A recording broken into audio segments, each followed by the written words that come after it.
said there with worked with me, and like I mentioned, I was coaching some of these kids for middle school lacrosse. I was part of a 3 other coaches, so a 4-person coaching staff, and that was my biggest aim to get these coaches to not do.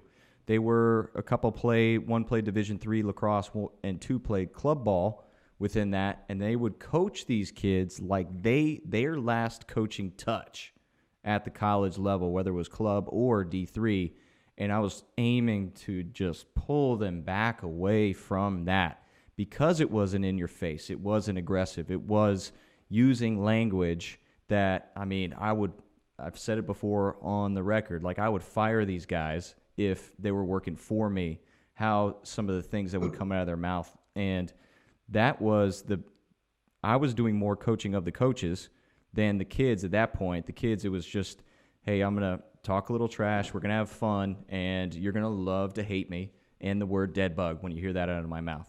And then like pulling those coaches away from, hey, let's recall or aim to remember when you were 13 years old, whether you were playing basketball, lacrosse, or football, and how were those coaches communicating to you? And it was the same thing I'm sure you hear a lot of kids these days. Like, what's wrong with kids these days? No. I'm sure you were the same lazy, not listening kid way back when. Let's put ourselves in those shoes for a moment, and what can we, how can we communicate? What can we say to then pull them into our perspective to get them to apply said direction that we need them to? And this led, certainly perspective that I had when I was working with you way back when in Tampa, and we had that opportunity to go help that high school football team out, and that was 100% culture first shift.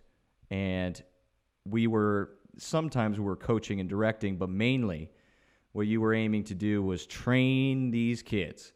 They needed discipline. They needed perspective. So it was more like training a dog than it was coaching them up. They earned that coaching, but through that perspective, okay, we're going to aim for discipline first. Oh, that's huge. And I think that's such a great step where oftentimes we as coaches, we always forget where we started. But on that note, one of the hardest parts about coaching is the majority of us are gym rats. And if you look at the hierarchy of athletes in a team setting, you'll have half of those guys, maybe even 2/3 of those guys don't even want to be there. No. When we were younger, it was half of them wanted to be there. The other half I'll be here because my friends are here. But nowadays, when I look at it, I literally can take 2 slices of that big old pie and say, you know what, most of these guys don't want to be here. And that's a huge difference between, for instance, we now have to ask pubescent boys to put more weight on the bar on a bench press. And that was unheard of when we were growing up. You know, we were the generation and everybody prior to that, you know, I may not have been ready to do 225 on the bench, but sure enough, I was going to put 225 on the bench.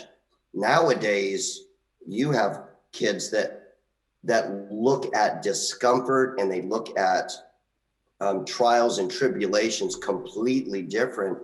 And a lot comes from their upbringing. A lot comes from the verbiage that's used around the house. The parents talk differently than the way that our parents talk to us. And so there's an empowering to the way that their behavior has shifted. And so it's always interesting where you get a 13-year-old male who really doesn't want to touch heavy weights. And that's the shift where you talk about, how do I not only tell them how to get to where they want to be, but this day and age, it's so much more important. I know it sounds fluffy, but you have to let them feel something. And then when you see that emotional response, then you know you kind of have a hook there. when all of a sudden you see a kid look confused, or he starts to, his eyes get a little watery, or he looks frustrated. This is the coaching that we live in now is, okay, that's what I was looking for. Now I can go talk to this person. You couldn't do that back in the day, but nowadays this is what the kids need. They crave that, like accountability, responsibility, things like that. You could sit there and talk to all of these kids till you're blue in the face, but they don't understand that concept. But the moment they feel that concept, it can grow so much deeper roots, because a lot of these kids are different, and they're better than we were, because they're almost taught to be okay with feeling. When we were growing up, it was like, hide your feelings, shove them in the corner, bury them deep down in, bottle it up, Yes, let sir, it no, fester sir. and grow until you just absolutely blow up on somebody. But these younger kids, they know, they go, oh, well, hey, coach, I'm feeling a little bit. And you're like, okay, I understand. I'm glad you feel that. This is why. Man, that's a key point, and this is a good segue into one of the topics I want to cover, in that the pipe pledge, and where previously, I guess our growing up, we could end with the E, which is the emotional quotient. Now, do you suggest we begin with that E? Should we rearrange this and make a word that makes no sense? You actually have to. Nowadays, it doesn't mean anything to them. The more that I'm around these young kids, the more that I realize it's they've literally turned everything back in on themselves. Where if you ask somebody to do something, especially if it's difficult, back in the day, you could coach a kid to say, hey, this is going to help the team. Hey, this is going to help your fellow linebackers. Hey, this is going to help you guys when you are playing man defense on the basketball court. Nowadays, and it sounds terrible, but you have to play the hand that's dealt. You have to take a kid and go, if you're asking a kid to do dead bugs and it feels absolutely terrible, and his ego is struggling because he can't do something, and that's a huge thing for these young kids. They're struggling, and nobody wants to look stupid. Social media has now put at the forefront that everybody wants to look glorious. And so the moment that a kid doesn't feel like they're excelling, then they potentially can shut the door. And so now at that point in time, we used to be able to say, hey, don't quit for your other teammates. Don't quit on this, don't quit on that. But nowadays, the young kids wanting to go, hey, how does this help me? They all point back to themselves. And probably 10 years ago, that was a very jagged pill for me to swallow. It was like, well, screw you little punks. This isn't about you. This is about the team. But then the more you do it, you realize you're shutting the door on these kids, and I could win the battle, and I can make them do a set of dead bugs and be absolutely miserable for a day or season or whatever you have it, but I'll lose the war. Mm-hmm. And that's the issue, that we may not like the landscape that we're in, but we have to learn how to navigate it. So when I look at that pipeline, I truly started to go, let's not look at these in order. Let's look at this as a dancing Venn diagram. So you've got that PIPE, and they are moving all over the place. And that E is a big target. If you can hit that E, you have a really good chance to develop a stronger relationship with that athlete. And for our listeners, let's take a moment to walk through the pipe. What is our first P, the I, the second P, and then we've introduced the E? So our PIPE started out with how we develop the athletes. And the first one was presence. It was what you are, God bless, talented with, how tall you are, how big you were. You looked at little things like just basic things that you really didn't have much control over. Your genetics, how you were built, even to the point where we pushed it into, sometimes we most times we are the product of our environment. You really don't have a say-so in there to a point. So if your parents are not really big into exercise and they don't push that, then you have a tendency to not value exercise. And so that is part of your presence. Versus if you are Raider and you have to live with Raph and Steph, then you are forced into a world that really is surrounding you with some pretty amazing people. And that's the only world you know. So Raider doesn't know anything but that. And that's not his fault. It's just the luck of the draw. He was just kind of born into that world. The I is intelligence in terms of IQ. And so we try to let athletes know off of our experiences that if you develop bigger, faster, and stronger, but up here you weren't intelligent enough to play the game, then you were always just going to be a weight room champion and you were never really going to take that into the arena. The next portion was our professionalism, and that's truly what we felt the next two separate a lot of people, and that's your ability to develop your craft. You start to look into some of the things like, yes, I'm fast. Do I have it in me to develop faster? I might be fast, but I'm not flexible. Do I have it in me to swallow that jagged pill and say, you know what, I suck at flexibility. I really need to focus in on that and make sure that my weak link is no longer a weak link. And that's a very difficult thing, what we find in this day and age of in the new coaching landscape.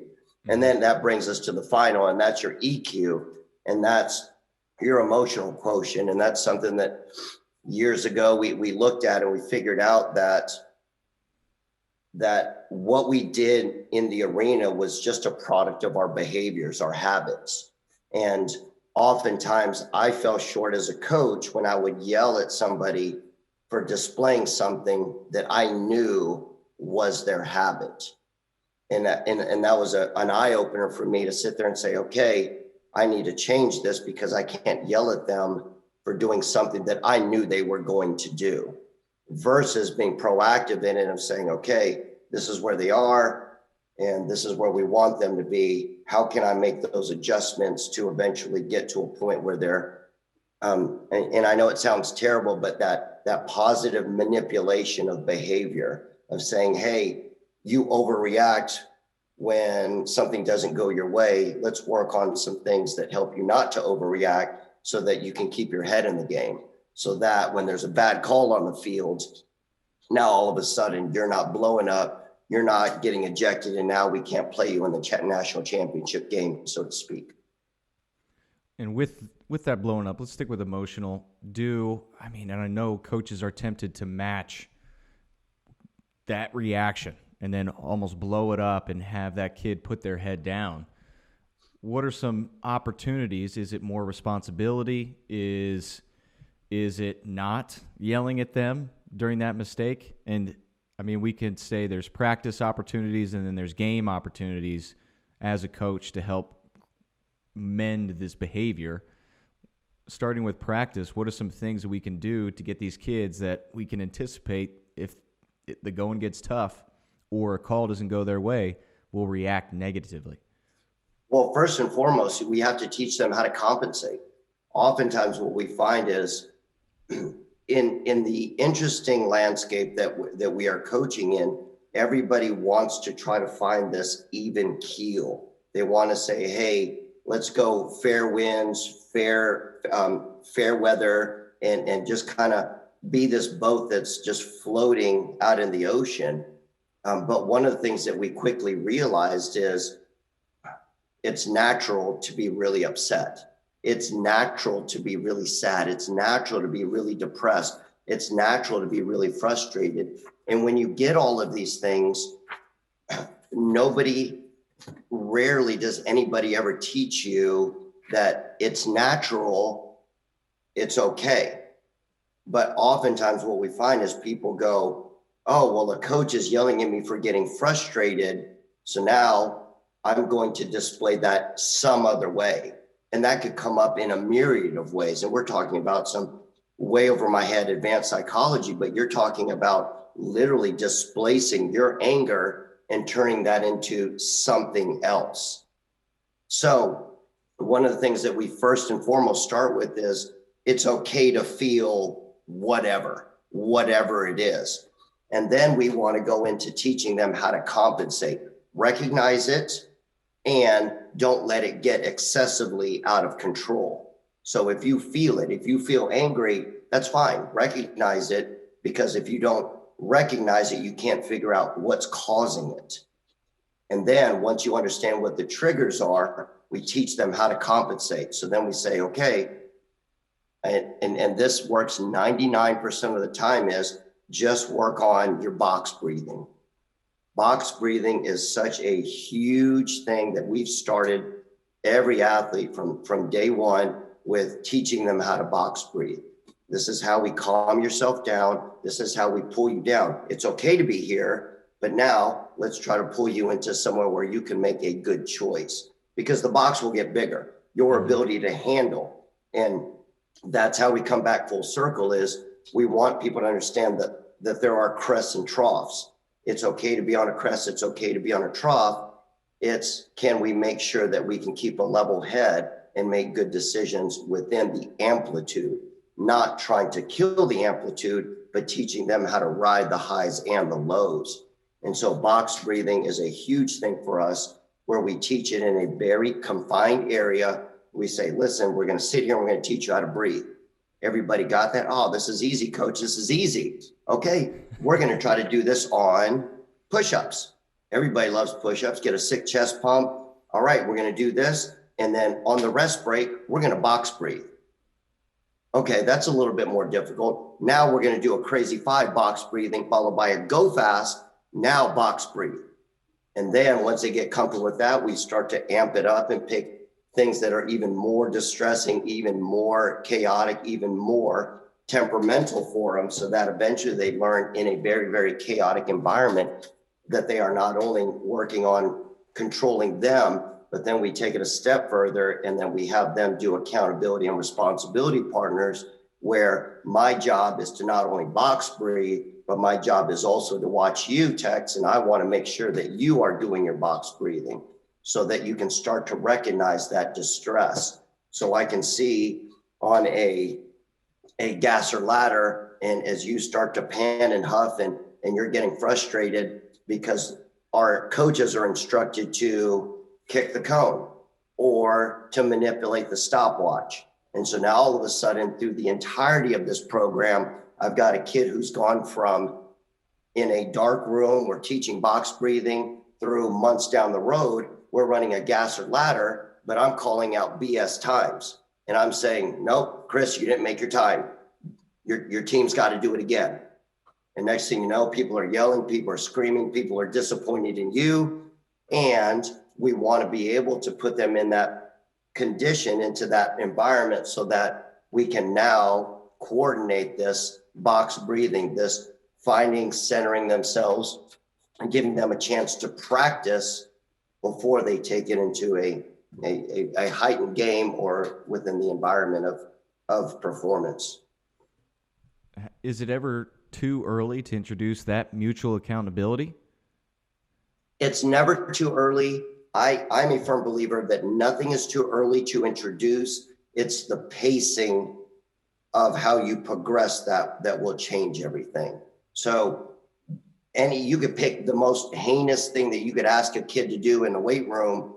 It's okay to introduce it if you know the parts and how to introduce those parts, because you've been in our program long enough to see that I can introduce 10 things, and then one day I'll Mr. Miyagi them and say, hey, show me sand the floor. And they go, oh my God, what am I doing?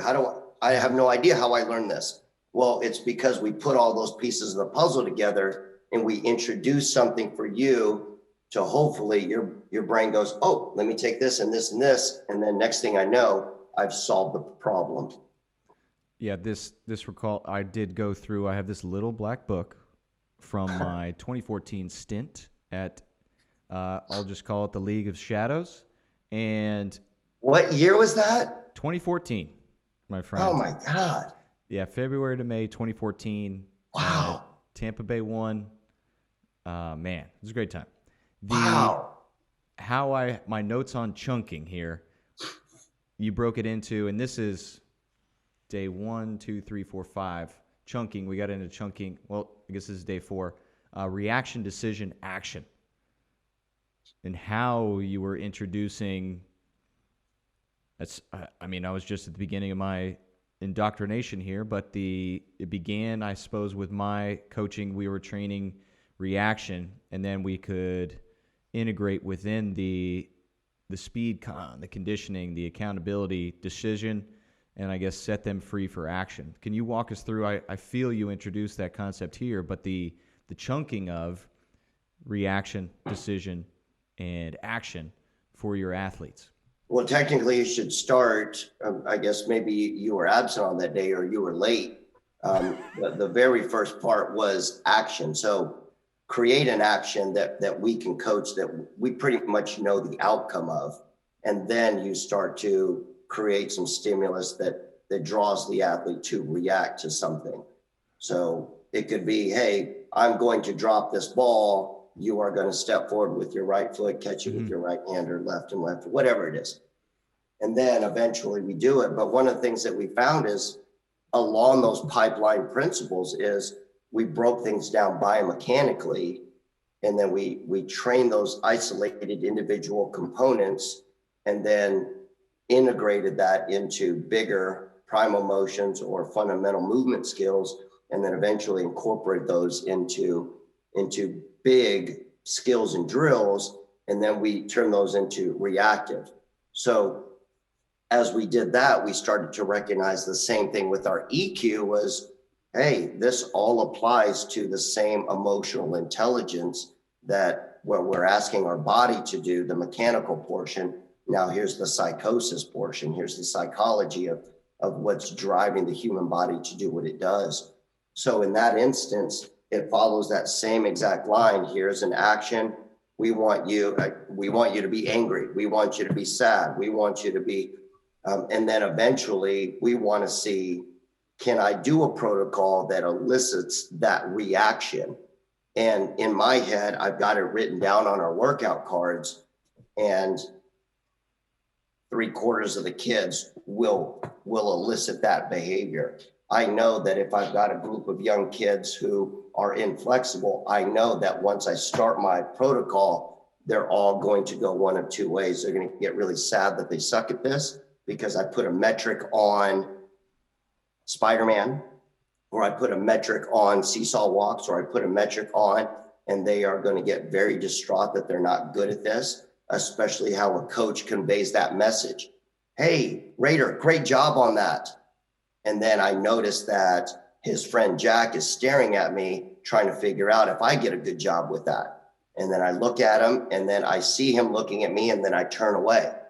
And that is an immediate feedback where I held back that positive response. And he goes, well, I don't get a good job. I don't get a good job, coach. No, you don't get a good job because this. If you improve this variable, then maybe you'll get a good job. And then all of a sudden it just makes sense for them. So to be able to get that, here's the action, and then here's the reaction that I'm looking for from an emotional standpoint. It's powerful stuff. And I mean, most coaches are trained or taught to, program first. And this, I guess some would qualify it as soft skills, the emotional quotient of their athletes. They're never taught that. And do you feel that there's no systematic approach, or the pieces in place that are educating coaches, they don't know, so they don't teach? A deadlift is easier than coaching the emotions of a 14-year-old volleyball player.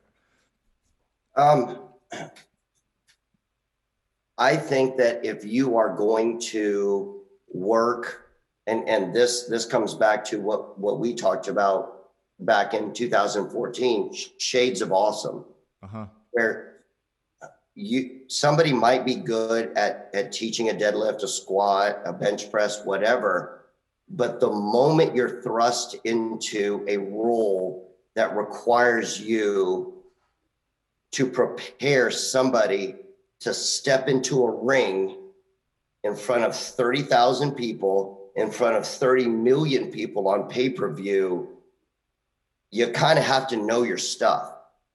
And if you think that just getting somebody to squat better is going to give them the very best opportunity to be successful against potentially, arguably, the fighter of the decade, Roy Jones, you're sorely mistaken.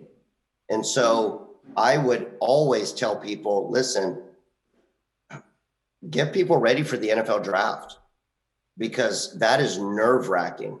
It is a very nerve-wracking thing to say, listen, if you run a 4.4, you can get $3 million a year. If you run a 4.5, you might get league minimum. You might not even make the roster. And there, I mean, nothing puts pressure on a strength and conditioning coach like prepping something like that, like a Tarver, where I've got to get him from 220 pounds to 175, and you got to go fight Roy Jones. Mm-hmm.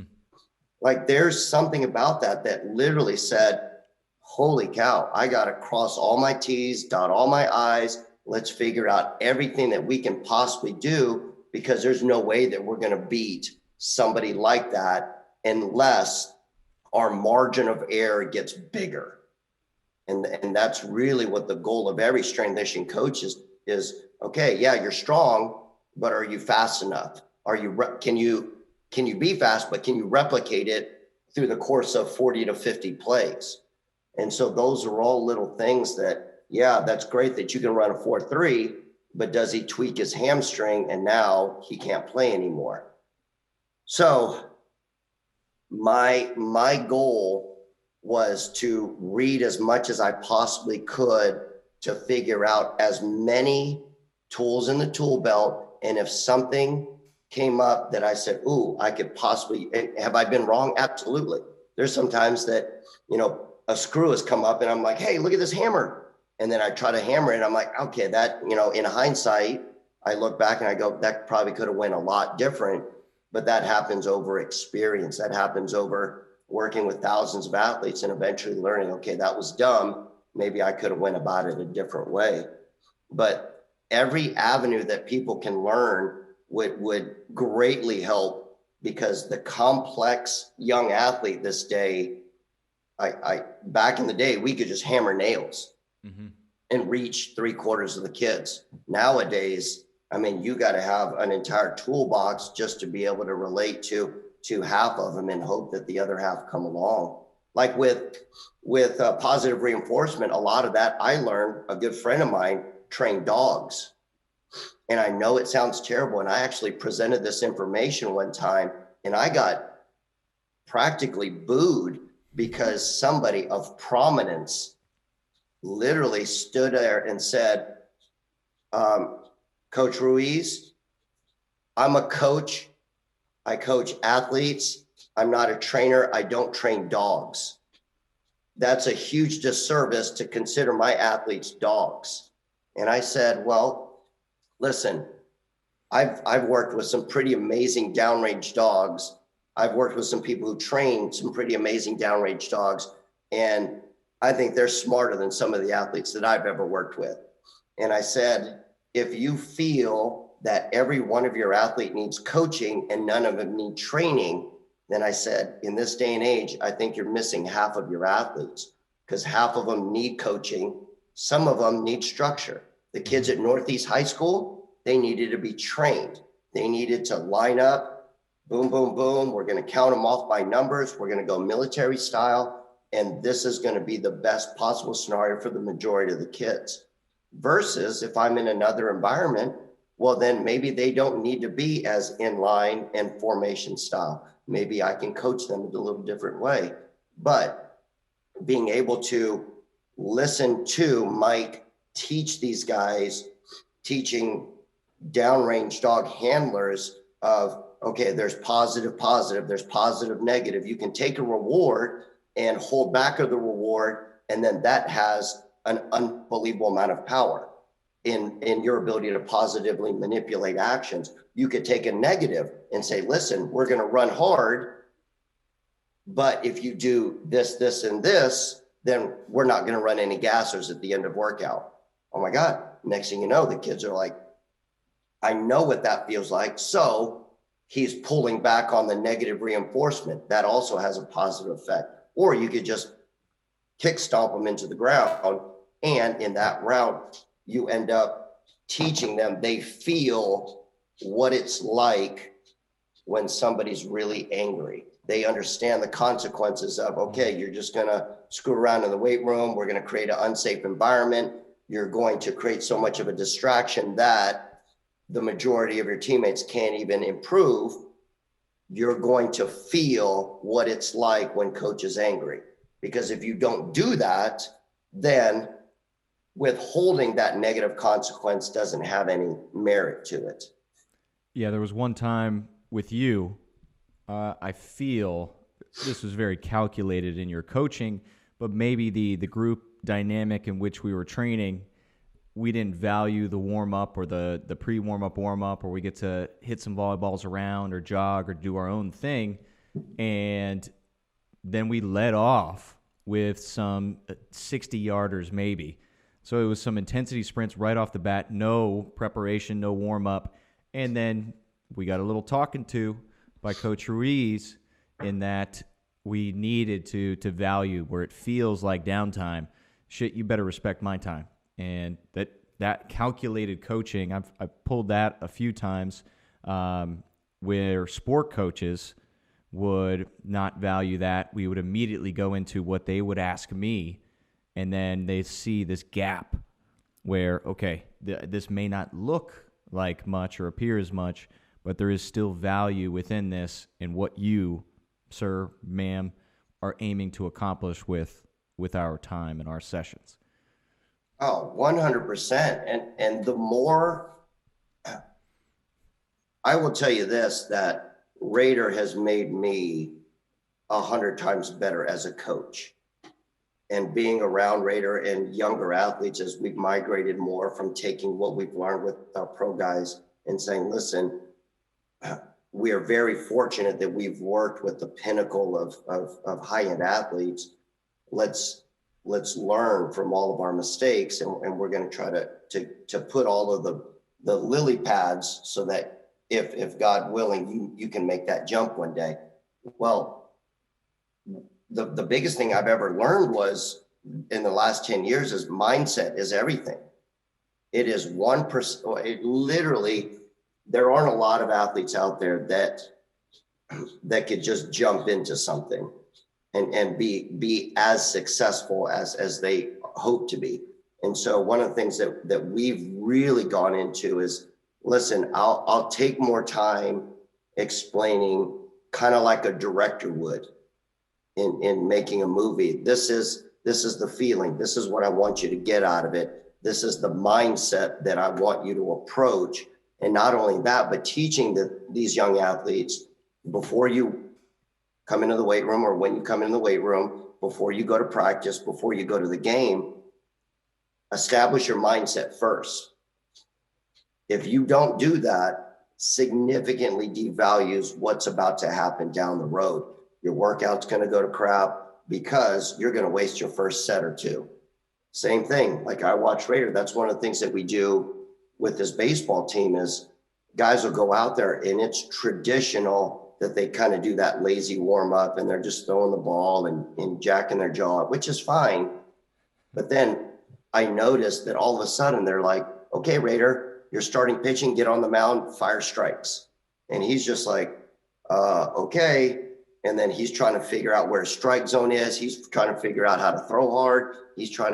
And I'm like, Raider, those are things that you do in a good warm up. Talk amongst your friends, enjoy it, but there needs to be a switch in your head, just like we do in the weight room, just like you do in practice, that says, let's get my mind right. Let me figure out what I want to get out of this experience. So if you're in practice, is it getting me closer to my goal? Is it going to lead me to develop something that's going to help me develop into where I want to be 10 years from now? And if that mindset isn't right, there is zero chance that they're going to have any resemblance of it. And the problem we run into is, as coaches, we try to force that. Mm-hmm. So I found that I do it all the time, where I try to go, okay, guys, let's go. I'm going to drop the hammer and this is what we're going to do, versus kind of leading him to figure that out, leading the athletes to go, okay, you got an amateur fight coming up. What do you want to do with that? Where do you want to be? Is that a stepping stone? Is that going to open doors for you to be a sparring partner for so-and-so down the road? Or whatever the case may be. It could be on the basketball court. Oh, you've always wanted a dunk. Is today's workout going to get you a step closer to that? And if they don't establish that on their own, then we're never giving them those tools to be able to get the most out of it. Because I always tell all of my athletes, I'm never going to make you who you want to be. I will never do that. I joke with Raider all the time, and I tell him I'm a librarian. My job is I'll point to you where the books that you have to read. It's not my job to read them. And so my athletes understand that is, listen, reference section, blah, blah, blah. Head over there to the nonfiction.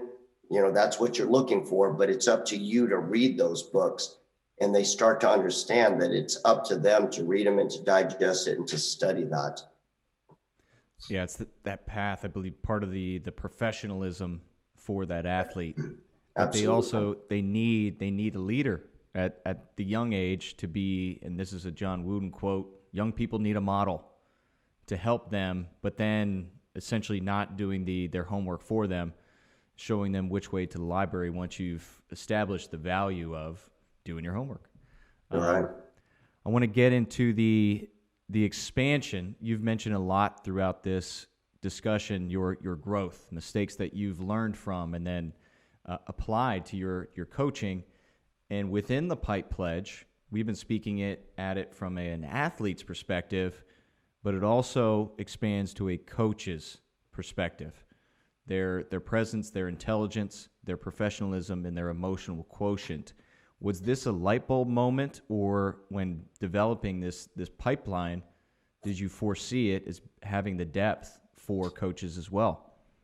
No, absolutely not. It was literally a huge thing for me, because as I was trying to organize this was 15 years ago, and myself and Corey Knowles, who's a SEAL mentor, he was presenting, and I was also presenting just prior to him, but we were talking about all of these things that he was looking for in potential SEALs, and trying to figure out why so many guys were washing out when you have 100 guys, and why there was such a huge attrition rate. And then we were presenting at one of the former Buccaneers players. He had a mind-body clinic.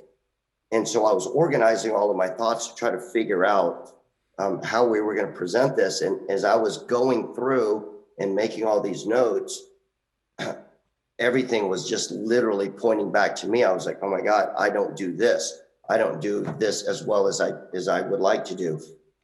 And then I started to, at the same time, look at this and say, oh my God, this applies to me as a person, not just as a football player on the football field, but now it applies to me as somebody who's trying to lead these other kids, to build a business, to build a company, to be some sort of positive role model in my neighborhood. So it was a huge eye opener for me. And the more I started to refine it, the more I realized that what we were doing with these kids could have untold positive effect on them for the rest of their life. Because as I helped them become a better baseball player, and reading the stats that, whatever percent, only a small, minuscule percent of these Little League baseball players will ever even sniff a Major League Baseball uniform, that my role could be much, much greater than just teaching them how to run a faster 60. Mm-hmm. Yeah, this pipeline, it's meant monumental things for my career because I was that single-minded coach, was X's and O's, and then the hard charge or the grind, and really didn't take into consideration anything beyond. The intelligence, knowing the body, the sets and the reps, the specific adaptations when we apply said tool. But it was a very eye-opening experience for me as a professional. And then witnessing the presence, many of your Power Athlete Symposium presentations, but then the daily exposure, whether we're working with the military athletes, your college athletes, or even the Northland High School, Coach Jeremy's boys, like, it was like, holy crap, there is so much opportunity to represent an ideal or potential that these kids don't know that they have. Or even the successful individuals at the military level we had the opportunity to connect with when I was there. Like, shit, guys, like, you are the best of the best, but there's still more. And they knew it. And that was an amazing learning experience of simply being within that ecosystem, and then getting beat down every once in a while, especially when it came to the pool. Anything aqueous, anything in the water, yeah, that's pretty much you can. The majority of people, the moment that you remove somebody's ability to breathe, yeah, it seems to change things. Yeah, my day one, I forget the name of the beach, man, but it was that was an exposure. You just said, hell yeah, show up this time. I did, and I didn't realize the open water. I don't know. I assumed swimming was swimming, and had a lot to learn at that first day. I can't imagine what you were thinking, but yeah, I had to swim along the shoreline, and you informed me. We went back to breath, and I just had to sing the Star Spangled Banner over and over. Yeah. We swam what felt like 10 miles. It was probably 100 yards in that open water, but I knew it was going to be a hell of a trip after even just that introduction to that experience. That's really life-changing because, like I said, you felt it. You could read about it. You could sit there and watch a documentary on it, but it's different. It's exposing ourselves to opportunities where we start to talk to ourselves. All of a sudden, where it's no different than Corey, working guys through buds is, okay, my job is to make you doubt. My job is to figure out your reaction to something. And in his mind, back in the day, they would go, okay, there's a weakness, let's try to exploit it. Versus now, his job, he feels, is to take guys now and give them better tools so that when they do go to buds, they are more equipped to be able to handle that situation. Back in the day, it was, hey, let's just hide those weaknesses.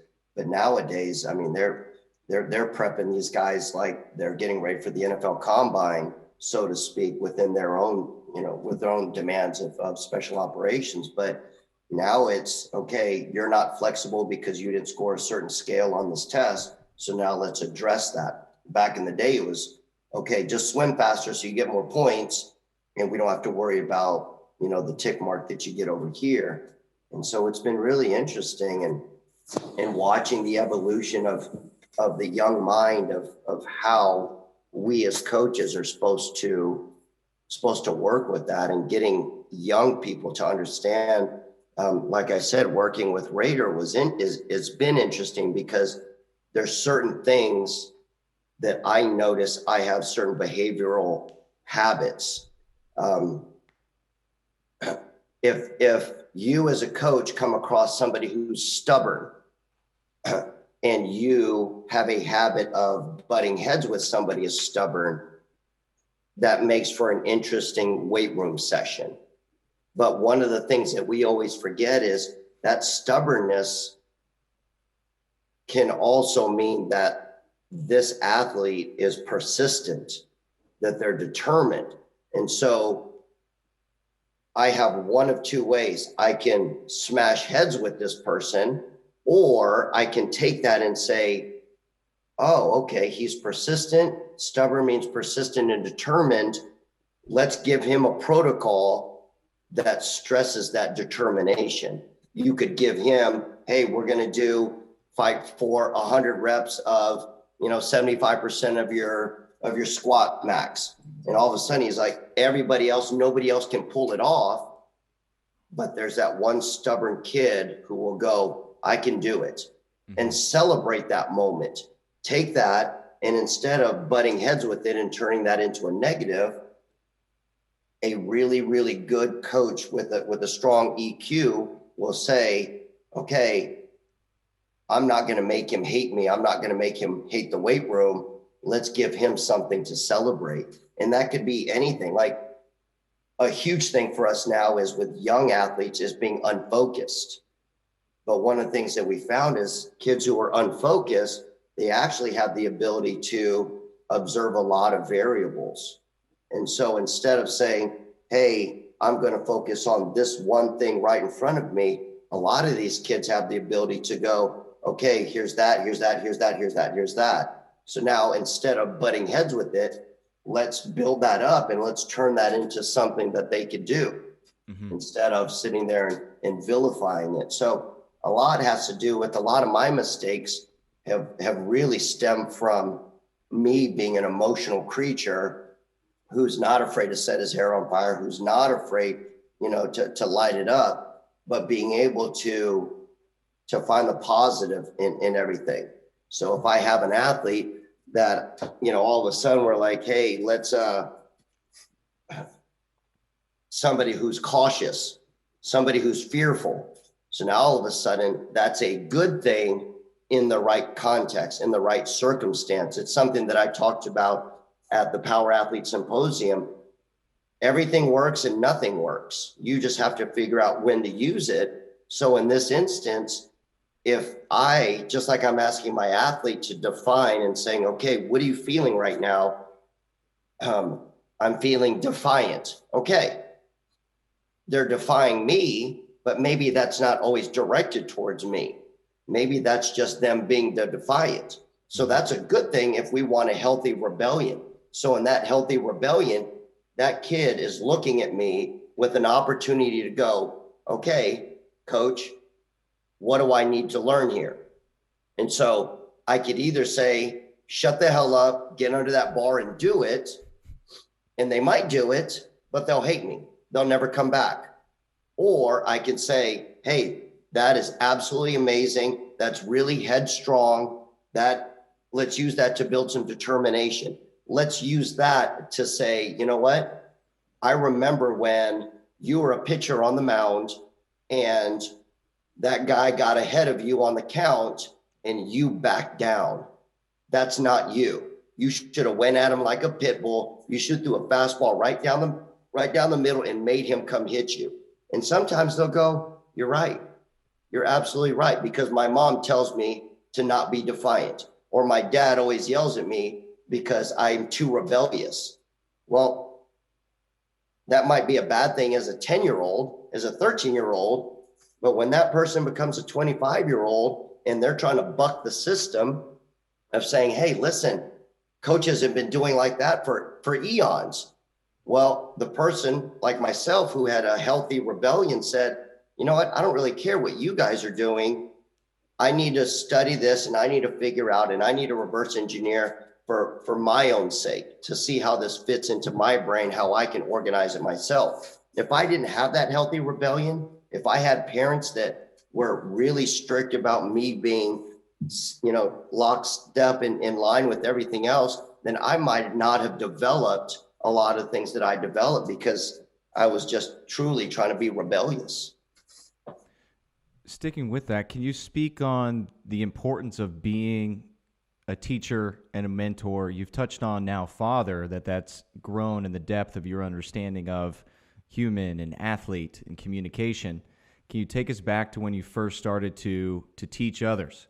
And my first exposure to you as a teacher was 2009 at the fifth ever CrossFit Football. Was CrossFit Football your first teaching moment, or where did that begin?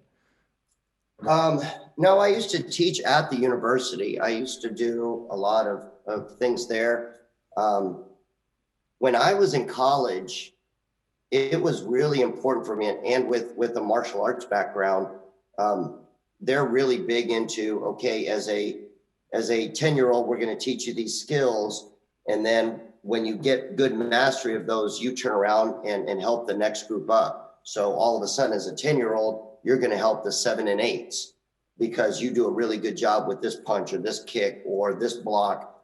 And it's always worked from there. And as a young person, even in college, I learned when I started to really dive in and study, I always found that I did so much better if I learned it with the idea that I was going to teach it. Mm-hmm. So everything that I did with physiology, with biomechanics, with neurophysics, all of that, I said, listen, one day I'm probably going to have to teach this one day. Whether that means I need to figure out how my athlete is going to understand why I'm making him do a certain protocol, that's still teaching to me. That's still, okay, you don't understand the intricacies of it, nor should you, but this is why I'm asking you to do this hellacious protocol. And from that moment, that's another opportunity to build that strong relationship. If I don't do that, if I just say, oh, just do it, trust me, just do it, then there is no trust. And I can never really develop those really deep, strong roots. And so all through college, I would teach. Amazing Coach Pollard really put a lot of the speed development into my hands and said, with the off-season program, that's your job, is to teach. And then he would come out there with like Coach Benny, Coach Wiley over at Oklahoma, Coach Morgan at UWF. And I would teach those guys, okay, this is what we're going to do. And that just carried over into everything that I felt that if I needed to learn something well enough that I could teach it. And if I didn't, then I had no business implementing that into my program if I couldn't get somebody on a superficial and a deep reasoning. Explain that superficial and deep reasoning. What would be an example of superficial and then the deep meaning? For like superficial, that would be something quick on the fly. Why are we doing this? Oh, it's stretching your hamstrings. That seems easy. Mm-hmm. From a deep meaning, we want them to understand, how will this, to go full circle, how does this benefit you? Okay, yeah, my hamstrings are more flexible.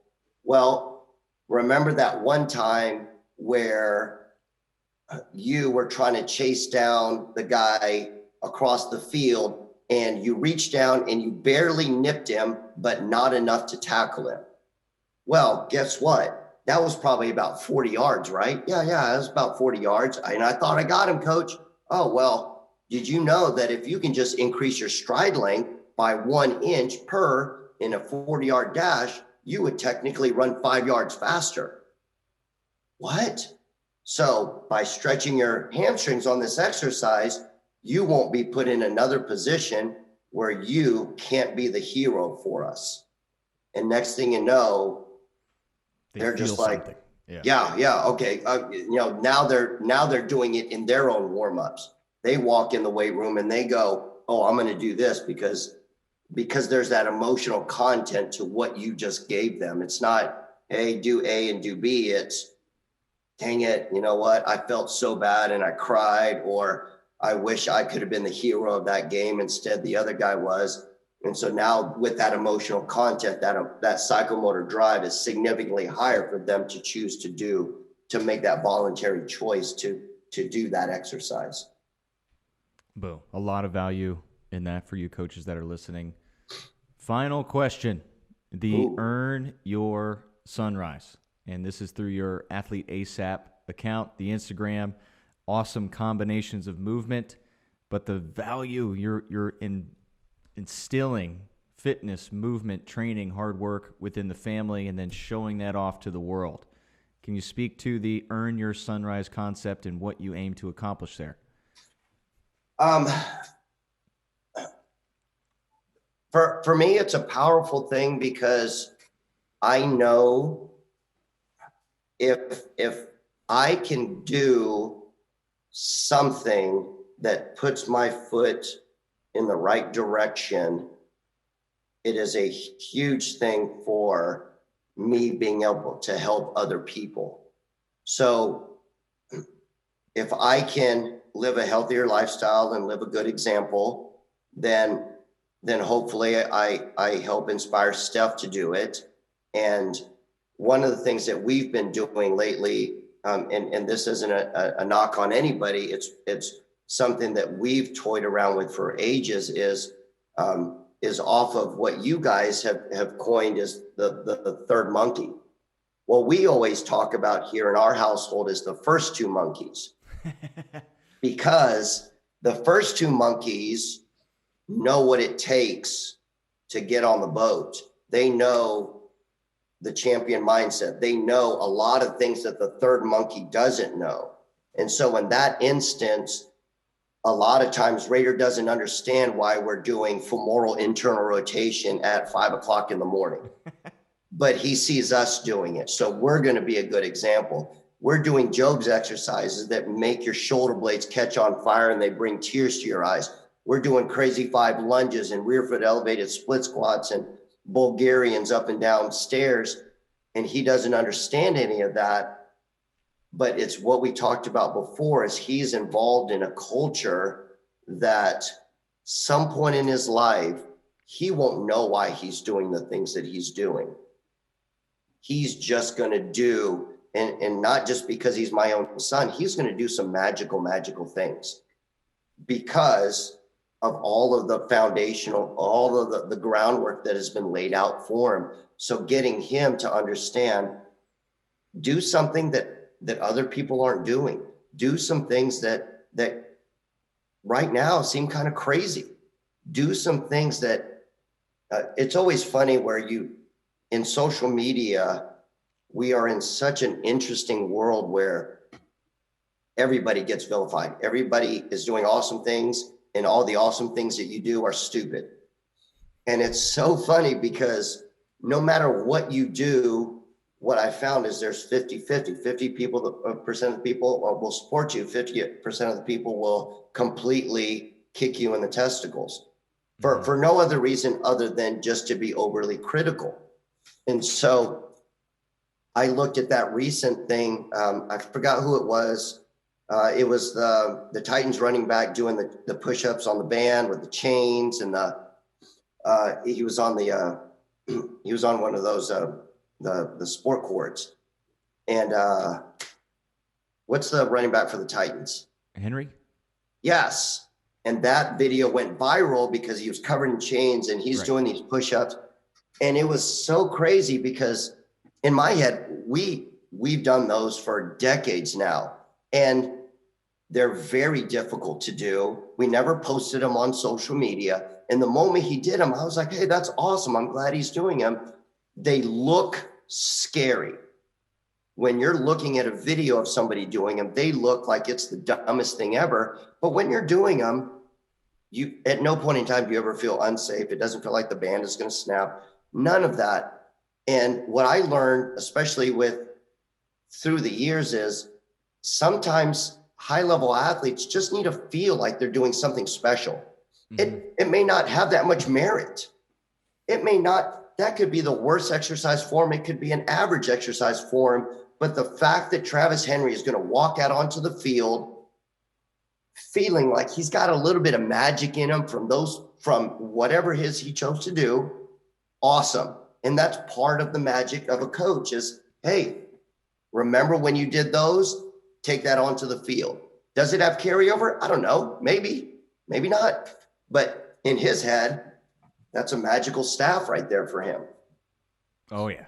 And I'm sure he's going to use it. All those negative comments will fuel his fire. He is a one amazing scary athlete. Oh, scary.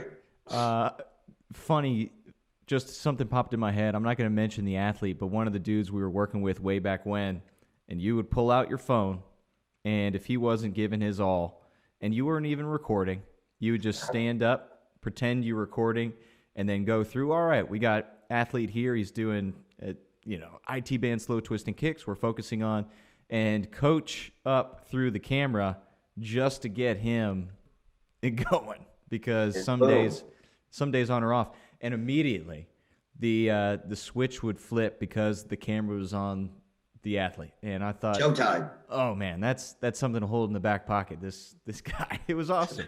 It was hilarious. And one thing I did appreciate, you'd always pair me with these difficult athletes to work with, or that needed Absolutely.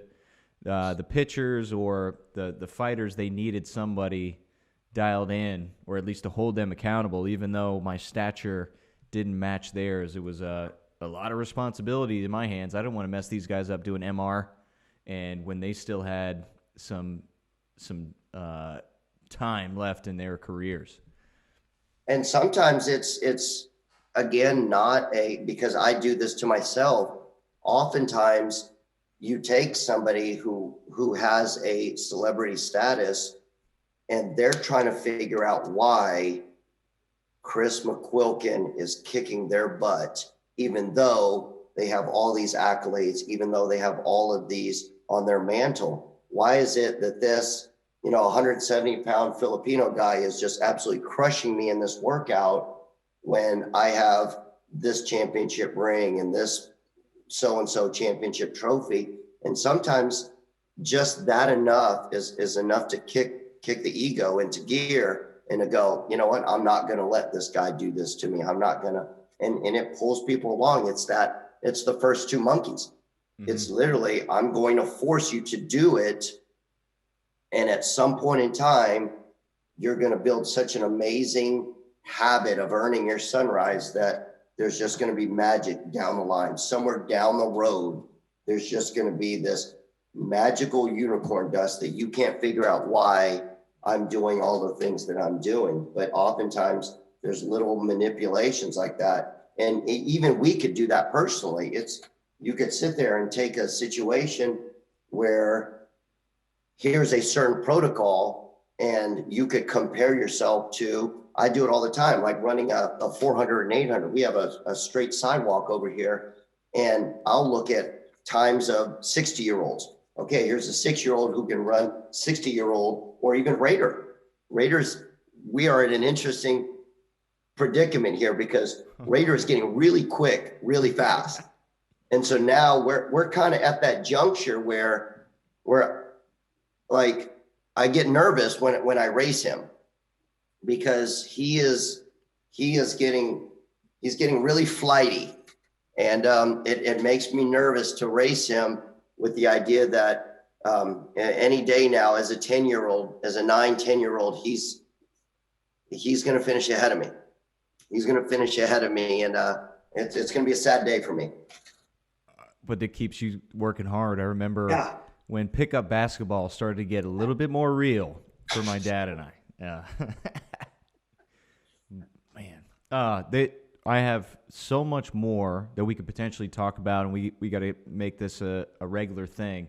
I mean, we only went through a few days of my notebook here, the black book, but I got to say thank you for, one, your time here, and then all the other time that you've invested in my development, that I can aim to empower out all the athletes and coaches that I educate and coach. Oh, my pleasure, brother. My pleasure. It's always a pleasure to work with coaches that get it. Mm-hmm. It's always, 99% of the people out there, they come to these things and they work hard and their heart's in the right spot. But there's this mental switch that says, this person wants more. They're not after just the shiny little piece right in front of their face, but they're going to go dig deep, and you're one of those guys. So very thankful for all the efforts that you've put forward. Well, thank you, man. So if people want to get a hold of you, Raph, and follow you and your career and your awesome things you're doing with your family, how do they get a hold of you or follow you? Social media. So Athlete ASAP. On all of the social media platforms. And if you need to email me, it's the same thing, Raph, RAPH, at athleteasap.com.